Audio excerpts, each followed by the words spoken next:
Esteban García, un arquitecto de 38 años, se encontraba en el balcón de su elegante apartamento en el corazón de Madrid. La silueta de la Catedral de la Almudena se alzaba majestuosa bajo el cielo crepuscular, un símbolo de la ciudad que tanto amaba. Su vida parecía perfecta, una carrera exitosa, una esposa amorosa, Sofía, de 35 años, y la llegada inminente de su primera hija. Pero esa noche, mientras el viento susurraba entre las calles empedradas, un mensaje anónimo llegó a su teléfono, rompiendo su mundo en pedazos. El mensaje era simple pero devastador, una captura de pantalla de una conversación entre Sofía y un hombre llamado Raúl Martínez, su colega en la galería de arte donde trabajaba. Las palabras eran inequívocas: Esteban no debe saber nada de nosotros. Te amo. Esteban sintió como el aire abandonaba sus pulmones. Sus manos temblaron mientras leía el mensaje una y otra vez, esperando que fuera un error, una broma cruel. Pero no lo era. Cada palabra era un puñal que se clavaba en su corazón. Se sentó en el borde del sofá, mirando fijamente la pantalla. Las imágenes de su vida con Sofía pasaron por su mente como una película: su boda en un viñedo en La Rioja, las noches planeando su futuro, la emoción cuando Sofía le dijo que estaba embarazada. Todo eso ahora parecía una mentira. ¿Cómo había llegado a esto? ¿Cómo no lo había visto venir? Esteban siempre había confiado en Sofía, en su risa fácil, en sus ojos que parecían guardar el brillo del sol. Pero ahora, esos mismos ojos ocultaban un secreto que amenazaba con destruirlo. Decidió no confrontarla de inmediato. No quería actuar impulsivamente, no quería dejar que la ira lo consumiera. En cambio, tomó una decisión fría y calculada: esperaría hasta el nacimiento de la niña. Si la criatura era suya, lo sabría con un test de ADN. Si no lo era, no quería ni imaginarlo. Por ahora, mantendría su dolor en secreto, fingiendo que nada había cambiado. Cada sonrisa que le dedicara a Sofía sería una máscara, cada abrazo una prueba de su resistencia. Los días siguientes fueron una tortura. Sofía seguía siendo la misma, cariñosa, atenta, emocionada por la llegada del bebé. Hablaba de nombres: ¿qué te parece Lucía? Y decoraba la habitación infantil con colores pastel. Esteban la observaba, buscando alguna señal de culpa, un titubeo, un gesto que delatara su traición. Pero no había nada. O era una actriz consumada, o realmente creía que su secreto estaba a salvo. Cada noche, mientras Sofía dormía a su lado, Esteban revisaba el mensaje anónimo, preguntándose quién lo habría enviado. ¿Raúl? ¿Un amigo? ¿Un enemigo? No importaba. Lo que importaba era la verdad. Una semana después, mientras trabajaba en el diseño de un nuevo museo, Esteban recibió una llamada del hospital. Sofía había entrado en trabajo de parto. Corrió al hospital, su mente dividida entre la esperanza de que todo fuera un malentendido y el temor de confirmar sus peores sospechas. Cuando llegó, Sofía ya estaba en la sala de partos. Carmen, la madre de Sofía, lo recibió con una sonrisa tensa. «Todo irá bien, Esteban», dijo, apretándole el brazo. Pero él apenas respondió. Su mirada estaba fija en la puerta de la sala, donde su futuro, o su ruina, estaba a punto de revelarse. Horas después, una enfermera lo guió a la habitación donde Sofía descansaba. Ella sostenía a la niña, envuelta en una manta rosa, con una sonrisa exhausta pero radiante. «Es perfecta», susurró Sofía, alzando la mirada hacia Esteban. Carmen e Isabel, la madre de Esteban, estaban a su lado, sus rostros llenos de orgullo. Pero Esteban no se acercó. No extendió los brazos para sostener a la niña. Se quedó inmóvil, su expresión impenetrable. La enfermera rompió el silencio. «Señor García, necesitamos que firme el certificado de nacimiento». Esteban la miró, su voz firme pero tranquila. «Lo firmaré después de que el test de ADN confirme que soy el padre». El aire en la habitación se volvió denso. Sofía levantó la cabeza tan rápido que la niña se movió en sus brazos. Sus ojos se abrieron de par en par, su boca entreabierta en shock. «¿Qué?», balbuceó. Carmen dio un paso adelante, su rostro crispado. «¿Cómo te atreves, Esteban?», exclamó. Isabel, en cambio, se quedó en silencio, sus ojos moviéndose entre su hijo y Sofía. Sofía temblaba, sus manos apretando a la niña contra su pecho. Me estás acusando de engañarte, siseó, su voz quebrándose por la furia y el miedo. Esteban no flaqueó. Sacó una hoja doblada de su bolsillo y la desdobló lentamente. Entonces, ¿por qué le escribiste esto a Raúl?, dijo, alzando la voz lo justo para que todos lo oyeran. Leyó en voz alta: Esteban no debe saber nada de nosotros. Te amo. El silencio que siguió fue ensordecedor. Sofía palideció, sus labios temblando mientras las lágrimas comenzaban a rodar por sus mejillas. ¿De dónde sacaste eso?, susurró, su voz apenas audible. Esteban dejó que el papel colgara entre sus dedos, sus ojos fijos en ella. Me lo enviaron, dijo simplemente. Alguien pensó que debía saber la verdad. Carmen intervino, su voz baja pero urgente. Esteban, este no es el momento. Acaba de dar a luz. Tus palabras podrían hacerle daño. Pero Esteban no cedió. No quería estresarla durante el embarazo, continuó, su tono frío pero controlado. Quería que tuviera un parto tranquilo. Pero ahora que la niña está aquí, necesito saber la verdad. Si no es mía, Sofía, no volverás a mi casa. Sofía soltó un sollozo ahogado, cubriendo su rostro con una mano mientras sostenía a la niña con la otra. Carmen e Isabel intercambiaron miradas, atrapadas entre el shock y la impotencia. Esteban dio un paso atrás, su decisión tomada. El test de ADN lo dirá todo, concluyó, girándose hacia la puerta. Mientras salía, sintió los ojos de la enfermera siguiéndolo, un destello de compasión en su mirada. Pero no miró atrás. La verdad estaba a solo unos días de distancia, y con ella, el fin de su vida tal como la conocía. La sala del hospital estaba impregnada de un silencio pesado, roto solo por el leve zumbido de los monitores y el llanto ocasional de la recién nacida en los brazos de Sofía.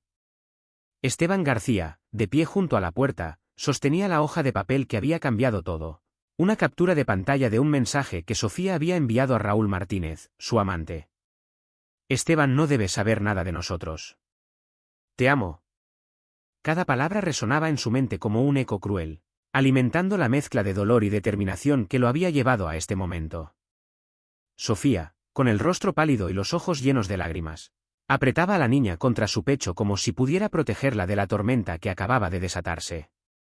¿De dónde sacaste eso?, repitió, su voz temblorosa apenas audible. Esteban no respondió de inmediato. Dejó que el peso de su silencio llenara la habitación, observando cómo ella buscaba desesperadamente una salida.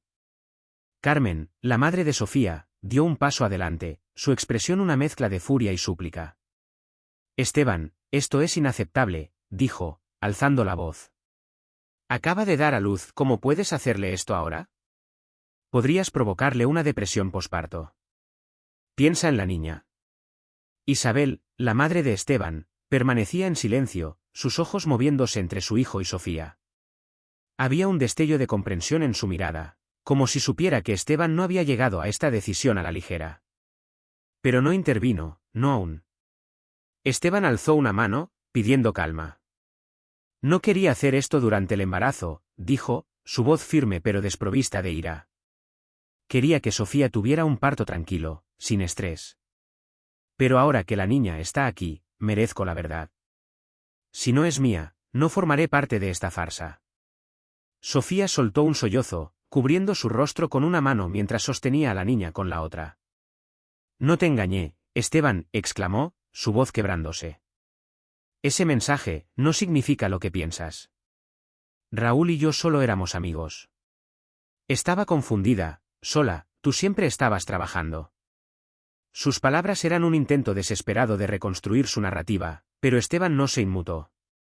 Había pasado semanas revisando cada detalle, cada mentira. Sacó su teléfono y mostró otra captura de pantalla, esta vez un mensaje más reciente. Enviado durante el embarazo, no puedo esperar a verte esta noche, Raúl. El rostro de Sofía se descompuso. No, no es lo que parece, balbuceó, pero su voz carecía de convicción. Carmen, visiblemente afectada, se giró hacia su hija. Sofía, ¿es cierto?, preguntó, su tono lleno de incredulidad. Sofía no respondió, sus ojos fijos en el suelo, las lágrimas cayendo sobre la manta de la niña. Esteban guardó el teléfono en su bolsillo. El test de ADN lo dirá todo, dijo, su voz cortante como una cuchilla. Si la niña es mía, asumiré mi responsabilidad. Si no, tú y yo hemos terminado, Sofía. Carmen intentó intervenir nuevamente. Esteban, por favor, espera. Esto se puede resolver. Hablen, vayan a terapia. No tomes decisiones tan drásticas ahora. Pero Esteban negó con la cabeza.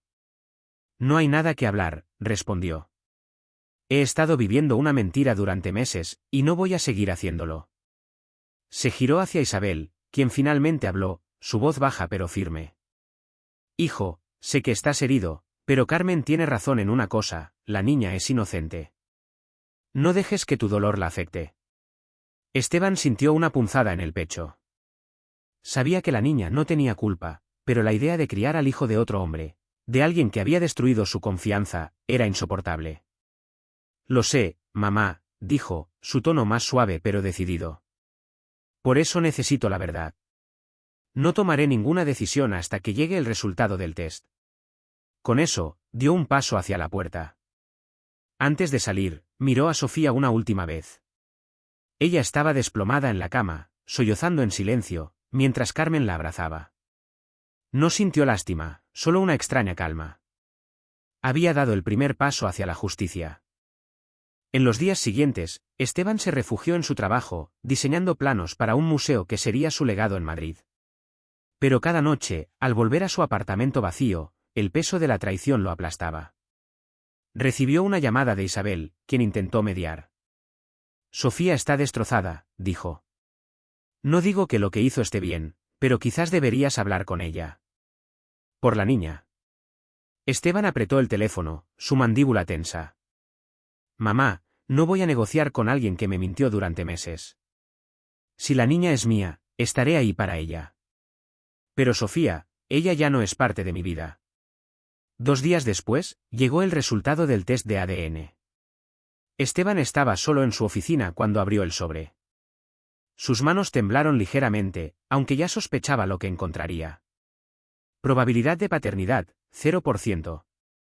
Las palabras lo golpearon como un martillo, confirmando sus peores temores. No era el padre. Por un momento, sintió alivio, como si una carga invisible se hubiera desvanecido. Pero luego vino la tristeza, no por Sofía, sino por la niña, por la familia que nunca tendría. Guardó el documento en un cajón y tomó una decisión, no habría vuelta atrás. Esa misma tarde, fue al despacho de su abogado, Lucas Vega, un hombre conocido por su precisión en casos de divorcio. Quiero iniciar el proceso de separación, dijo Esteban, entregándole las pruebas de la infidelidad de Sofía. Lucas revisó los documentos y asintió. Tenemos un caso sólido. La infidelidad está documentada, y el test de ADN elimina cualquier duda sobre la paternidad. Podemos proceder con una demanda por adulterio. Esteban asintió, su mirada fija en la ventana, donde la catedral de la Almudena se alzaba en la distancia. Haz lo que sea necesario, dijo. Solo quiero que esto termine. Mientras salía del despacho, recibió un mensaje de Sofía, por favor, hablemos. No quiero perderte. Esteban lo leyó, pero no respondió. En cambio, bloqueó su número. No había nada más que decir. La verdad había salido a la luz, y ahora, su única misión era recuperar su vida. Pero en el fondo, una pregunta lo atormentaba: ¿quién había enviado ese mensaje anónimo? Y, más importante aún, ¿por qué? La sala del juzgado en el corazón de Madrid era un espacio austero, con paredes de madera pulida y un aire cargado de tensión. Esteban García, sentado junto a su abogado Lucas Vega, mantenía la mirada fija en el estrado donde la jueza, una mujer de rostro severo y ojos penetrantes, revisaba los documentos. Frente a ellos, Sofía, acompañada de su abogado, intentaba mantener una fachada de calma, pero sus manos, apretadas sobre la mesa, delataban su nerviosismo. Habían pasado semanas desde la confrontación en el hospital, y ahora, en este frío escenario legal, la verdad de su traición sería expuesta ante todos. Lucas se inclinó hacia Esteban, susurrando: tenemos pruebas sólidas. Quédate tranquilo. Esteban asintió, aunque por dentro sentía una mezcla de determinación y cansancio. Había iniciado el proceso de divorcio por adulterio, respaldado por las capturas de pantalla de los mensajes de Sofía a Raúl Martínez y el resultado del test de ADN que confirmaba que no era el padre de la niña. Pero sabía que Sofía no se rendiría fácilmente. Siempre había sido hábil para manipular las emociones de los demás, y este juicio sería su última oportunidad para salvar su imagen. La jueza alzó la mirada. Señor García, explique su solicitud de divorcio, dijo con voz firme. Esteban respiró hondo y habló, su tono claro pero contenido. Mi esposa, Sofía, mantuvo una relación extramatrimonial con Raúl Martínez durante meses. Tengo pruebas de sus comunicaciones y un test de ADN que demuestra que la niña no es mía. No puedo continuar en un matrimonio basado en mentiras.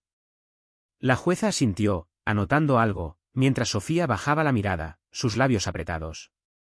El abogado de Sofía, un hombre de voz melosa, se puso de pie.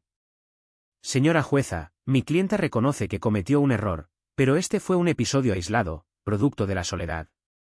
El señor García estaba frecuentemente ausente por trabajo, dejando a mi clienta emocionalmente desatendida. Esteban sintió una oleada de indignación, pero mantuvo la compostura.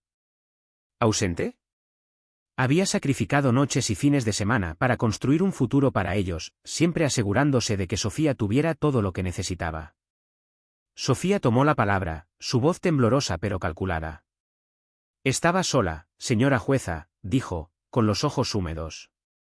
Esteban viajaba constantemente. Me sentía abandonada. Raúl estaba allí, escuchándome, apoyándome. No quería hacerle daño a mi esposo. Fue un error, y lo terminé en cuanto supe que estaba embarazada.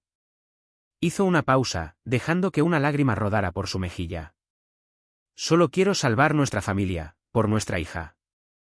La sala quedó en silencio, y Esteban notó un leve cambio en la expresión de la jueza, como si las palabras de Sofía la hubieran conmovido. Lucas se puso de pie, ajustándose la corbata. Señora jueza, con todo respeto, las afirmaciones de la señora Fernández no son ciertas, dijo, su voz firme pero respetuosa. Sacó un fajo de documentos y los presentó. Estas son comunicaciones entre la señora Fernández y el señor Martínez, continuadas incluso después de que ella supo de su embarazo. Aquí, por ejemplo, un mensaje enviado 2 meses antes del parto: no puedo esperar a verte esta noche, Raúl. Esto no suena como un error aislado, sino como una relación sostenida. La jueza revisó los documentos, frunciendo el ceño, mientras Sofía palidecía. Además, continuó Lucas, el señor García no era un esposo ausente. Tenemos registros de sus redes sociales, donde publicaba fotos de cenas románticas con su esposa. Mensajes de amor y regalos sorpresa. ¿Es este el comportamiento de alguien que descuida a su pareja? La jueza alzó una ceja, claramente intrigada. Esteban sintió un pequeño alivio. Las pruebas eran irrefutables, pero la actuación de Sofía aún podía influir en la decisión. Sofía intentó defenderse. Esos mensajes no significan que seguí con Raúl, dijo, su voz ahora más aguda. Estaba confundida, pero nunca volví a verlo. Esteban está exagerando todo para castigarme. Entonces, en un movimiento desesperado, cambió de táctica. Raúl me presionó, afirmó. Me manipuló, me hizo sentir que no tenía otra opción. Estaba vulnerable. Esteban apretó los puños bajo la mesa. Cada palabra era una nueva mentira, un intento de pintarse como víctima. Lucas no dejó pasar la oportunidad. Señora Fernández, ¿está diciendo que fue víctima de coerción?, preguntó, su tono cortante. Porque estos mensajes sugieren lo contrario. Aquí, usted escribe, Esteban nunca debe saberlo. ¿Esto es nuestro secreto? Eso no suena como alguien que actúa bajo presión. Sofía se quedó sin palabras, su rostro desencajado. La jueza, ahora visiblemente irritada, intervino. Señora Fernández, le pido que sea honesta. Estas pruebas contradicen su versión. En un último intento, Sofía se giró hacia Esteban, sus ojos suplicantes. Te amo, Esteban, dijo, su voz quebrándose. Sé que te hice daño, pero podemos superar esto. Por Lucía, por nosotros. Esteban la miró fijamente, sintiendo solo vacío donde antes había amor. No hay nosotros, respondió, su voz baja pero firme. Me traicionaste, Sofía. Y ahora todos lo saben.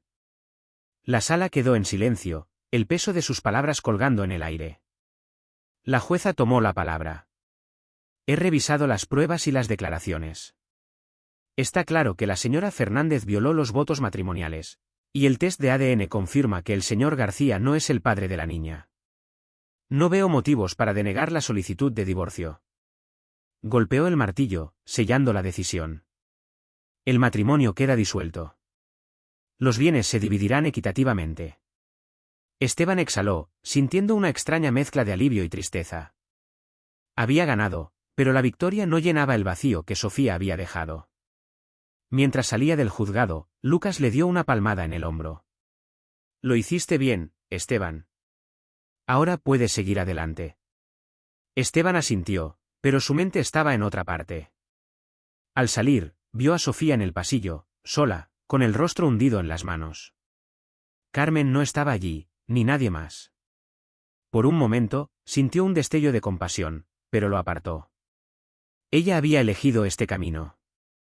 Esa noche, en su apartamento, Esteban recibió un correo electrónico inesperado. Era de la galería donde trabajaba Raúl, confirmando que había sido despedido por violar el código ético de la empresa. Esteban había enviado las pruebas de la infidelidad a sus empleadores, asegurándose de que Raúl enfrentara las consecuencias de sus acciones. No era venganza personal, sino justicia. Cerró el correo y miró por la ventana, donde la catedral de la Almudena brillaba bajo la luna. Por primera vez en meses, sintió que podía respirar. El sol se ponía sobre Madrid, tiñendo de naranja las agujas de la catedral de la Almudena. Esteban García, sentado en su despacho, miraba por la ventana, con un vaso de agua en la mano. Habían pasado semanas desde la sentencia de divorcio, y aunque la justicia le había dado la razón, el vacío en su pecho seguía allí. La traición de Sofía no solo había roto su matrimonio, sino también su fe en las personas. Pero no estaba dispuesto a dejar que ella y Raúl Martínez salieran indemnes. Su venganza sería silenciosa, calculada y, sobre todo, legal. Tras el juicio, Esteban había tomado medidas para protegerse. Congeló las cuentas conjuntas que compartía con Sofía, asegurándose de que ella no tuviera acceso a los ahorros que él había acumulado con años de trabajo. Un contador revisó cada transacción, confirmando que Sofía había gastado sumas considerables en regalos y viajes que ahora sospechaba estaban relacionados con Raúl. Esto es más que suficiente para justificar la congelación, le dijo el contador. Esteban asintió, sintiendo una satisfacción fría. No era solo por el dinero, era por recuperar el control de su vida. El siguiente paso fue Raúl. Esteban había recopilado más pruebas de la relación, incluyendo correos electrónicos que Sofía y Raúl intercambiaban desde cuentas personales. En uno de ellos, Raúl bromeaba sobre engañar al arquitecto ocupado, refiriéndose a Esteban. La arrogancia de esas palabras encendió una chispa de indignación en él. Decidió actuar. Envió un dossier anónimo a la galería de arte donde Raúl trabajaba, detallando su conducta poco ética y adjuntando las pruebas de la aventura. No pasó mucho tiempo antes de que recibiera la confirmación, Raúl había sido despedido por violar el código de conducta de la empresa. Esteban no sintió alegría, pero sí una calma profunda. No había recurrido a la violencia ni a confrontaciones personales. Había usado la verdad como arma, dejando que las consecuencias hablaran por sí solas. Sin embargo, una pregunta seguía rondando su mente: ¿quién había enviado el mensaje anónimo que destapó la traición? La idea de que alguien más supiera de la infidelidad antes que él lo inquietaba. ¿Un colega de Sofía? ¿Un amigo de Raúl? Decidió investigarlo, pero por ahora, su prioridad era cerrar este capítulo. Mientras tanto, Sofía enfrentaba las consecuencias de sus acciones. Sin acceso a las cuentas conjuntas y con su reputación manchada tras el juicio, su vida se desmoronaba. Carmen, su madre, intentó ayudarla, pero incluso ella estaba decepcionada. «¿Cómo pudiste hacerle esto a Esteban?», le había dicho en una discusión acalorada, según le contó Isabel a Esteban. Sofía se mudó a un pequeño apartamento en las afueras de Madrid, luchando por mantenerse con un salario reducido en la galería, donde ahora era vista con desconfianza por sus colegas. Una tarde, Esteban recibió una llamada de Isabel. «Sofía quiere hablar contigo», dijo, su tono cauteloso. Dice que está arrepentida y que necesita tu ayuda con Lucía. Esteban apretó el teléfono, su mandíbula tensa. No tengo nada que hablar con ella, mamá, respondió. Lucía no es mi hija. No tengo ninguna obligación. Isabel suspiró. Lo sé, hijo. Pero la niña no tiene la culpa. Carmen dice que Sofía está deprimida, apenas puede cuidar de ella. Esteban cerró los ojos, sintiendo el peso de esas palabras. Sabía que Isabel tenía razón, pero la idea de involucrarse con Sofía de nuevo era insoportable. Días después, mientras trabajaba en los planos de un museo, Esteban recibió un correo inesperado de una dirección desconocida. El asunto decía, la verdad sobre Raúl. Con el corazón acelerado, abrió el mensaje. Era breve pero impactante, Raúl fue quien envió el mensaje anónimo. Quería que dejaras a Sofía para quedarse con ella. No lo logró.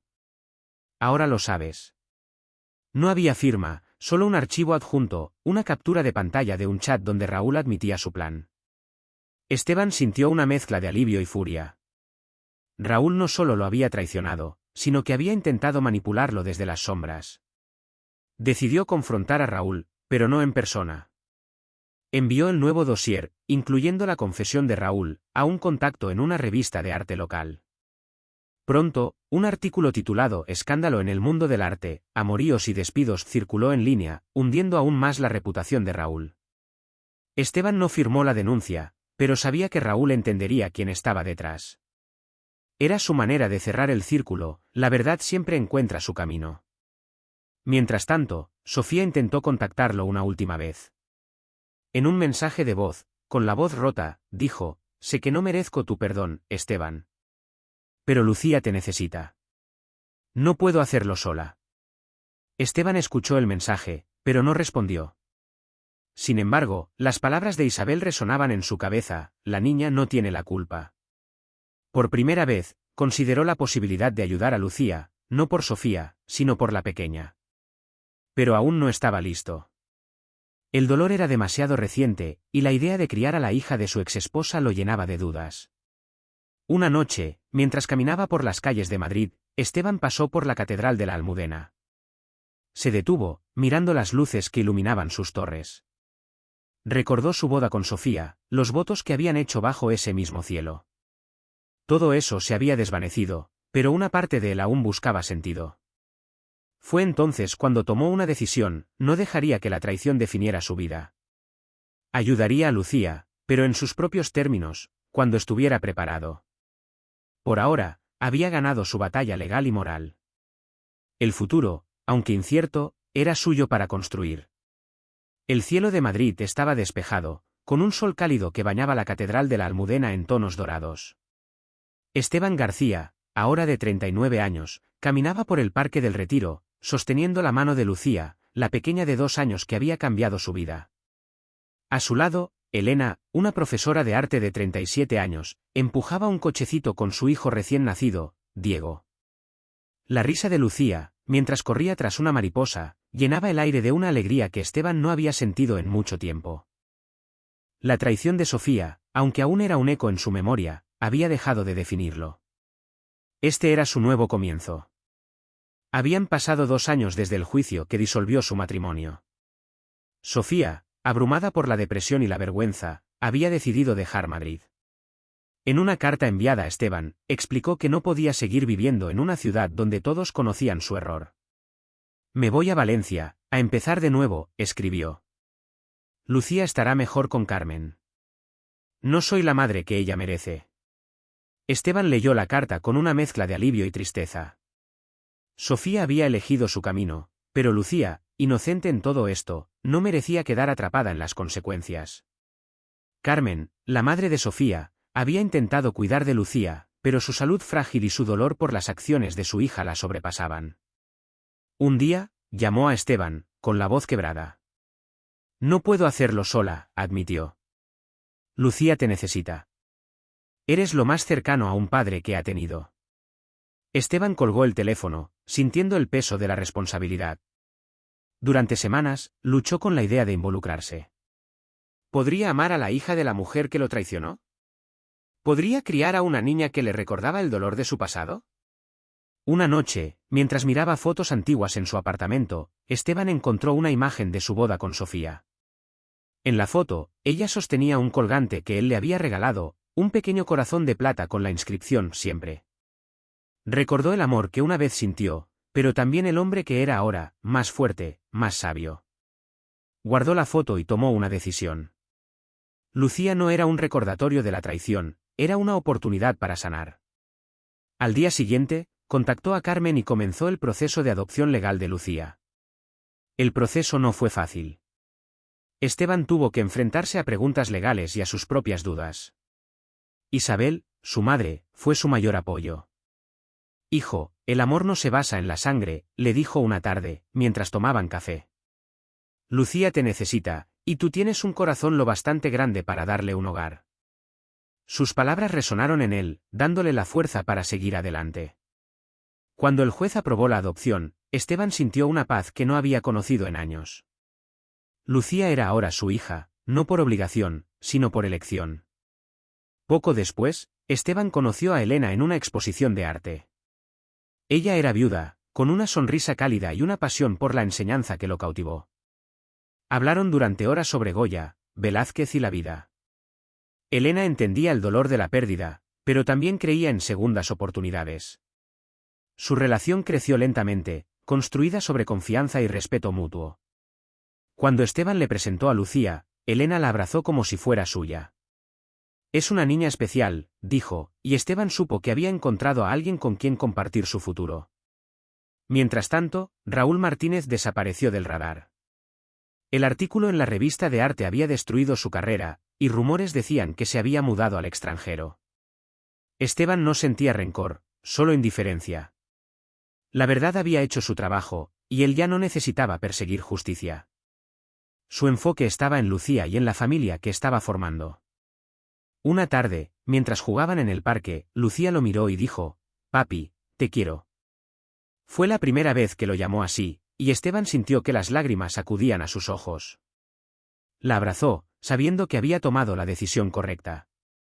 El colgante de Sofía, aquel corazón de plata, ahora colgaba en la habitación de Lucía, un recordatorio de que incluso los errores pueden llevar a algo bueno.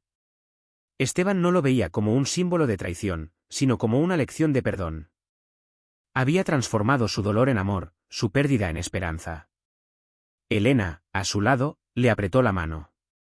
«Estás haciendo un gran trabajo», susurró. Esteban sonrió, sintiendo el peso del pasado desvanecerse. Una mañana, mientras desayunaban juntos, Lucía señaló un dibujo que había hecho, una casa con 3 figuras y un sol brillante.